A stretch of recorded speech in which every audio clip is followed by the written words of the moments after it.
the program. Thank you.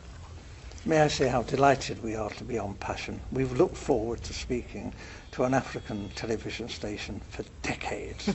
This is something we have looked forward to for such a long time, and we are so happy to be here. Thank you. Mr. Aaron Smith was a young, bright, and principled Oxford University graduate who was recruited by the Colonial Office and posted to Nigeria. He took his final examination a year ahead of his class.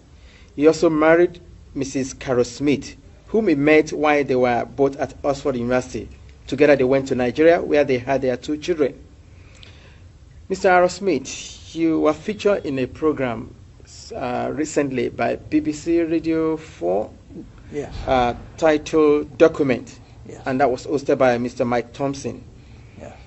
You are alleged that the British government rigged the first and most important election in the history of Nigeria in 1959 in favor of the North. Am I correct? Yes. How long were you in Nigeria for? From 1955 to 1960. And we were based in Lagos. I was on the staff of the Department of Labour. I was largely occupied with employment problems, all the employment exchanges, and statistics and international reports, and was kept pretty busy.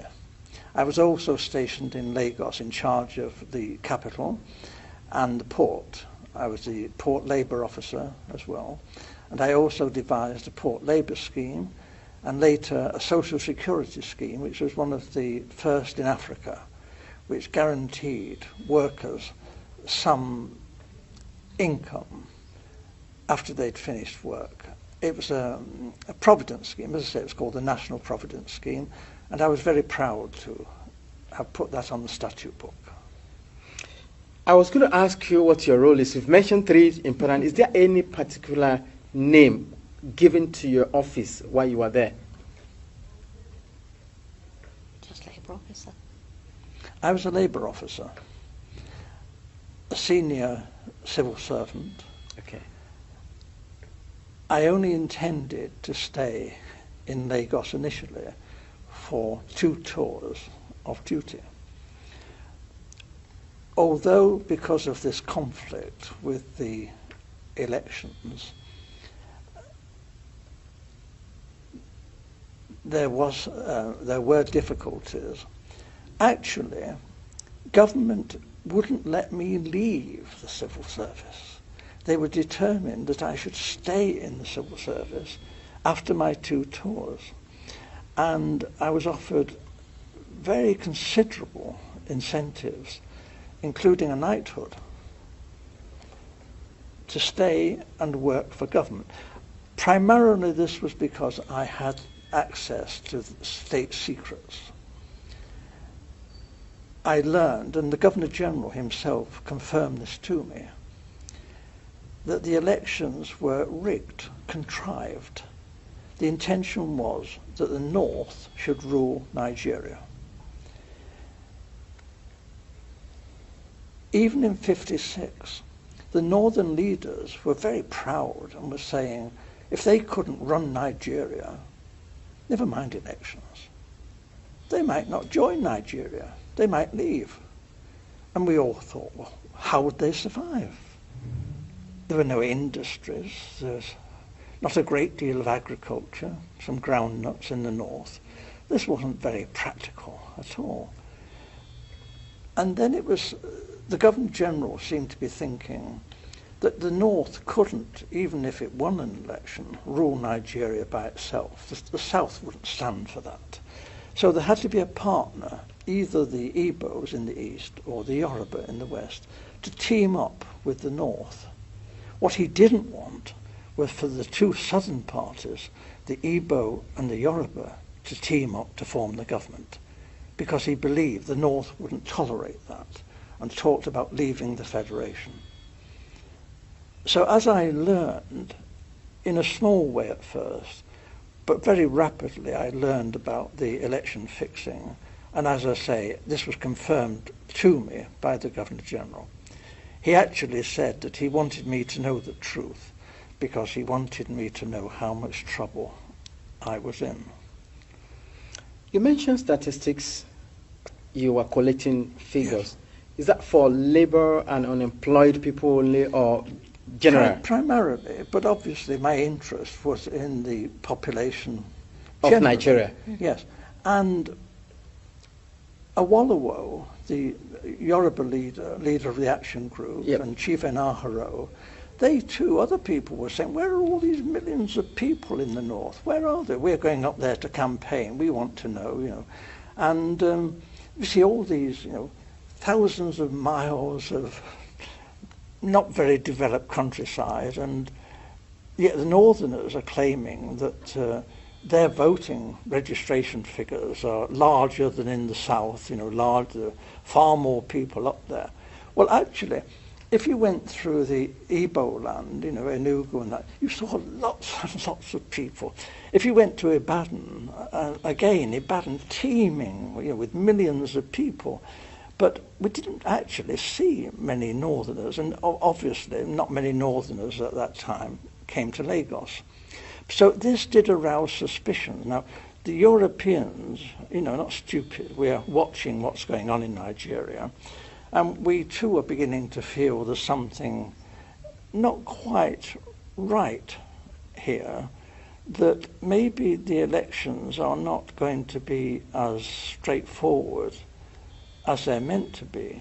Nigeria was being described as the showcase of democracy, and it was expected that the nationalist leaders would win through. But actually, when the election results were announced by the Governor-General, before the vote was even in, he didn't vote, didn't count for that, he didn't wait for that. I have to tell you, the British were counting the votes, and the British cannot be trusted. They look after their friends. Loyalty is the big thing for the British. And we were friends with the emirs of the north. We looked on people like Enaharo and Awolowo as rather dangerous people. They might even be communists. That's ridiculous, actually. They couldn't be communists in 1,000 years. But this was a sort of thing that was being said. And we were, Europeans, were getting a bit worried about all this. It wasn't quite the honest, straightforward election that we were hoping for. Apart from Professor Anderson and Dr. Patrick Wilmot that supported your submission on the rigged election, there were other people who also served in the colonial office in your days. I mean, who opposed to this submission? Initially, I was warned of what was going on by my senior officer, a Major Bunker. I didn't know, and I knew that the Governor-General had directed me to take all the office staff of the Ministry of Labour to help Chief Okoti Igbo in politicking in Warri. And this was most irregular, and I refused to do this. Having refused an order, I know what the drill is. You resign. I resign my post. That is the proper thing to do. What they did then was rather devious. They persuaded me to withdraw my resignation, and when I did, they sacked me. It didn't go through, but I thought this was a bit low after I'd resigned and was prepared to leave the country. This was not very nice behaviour.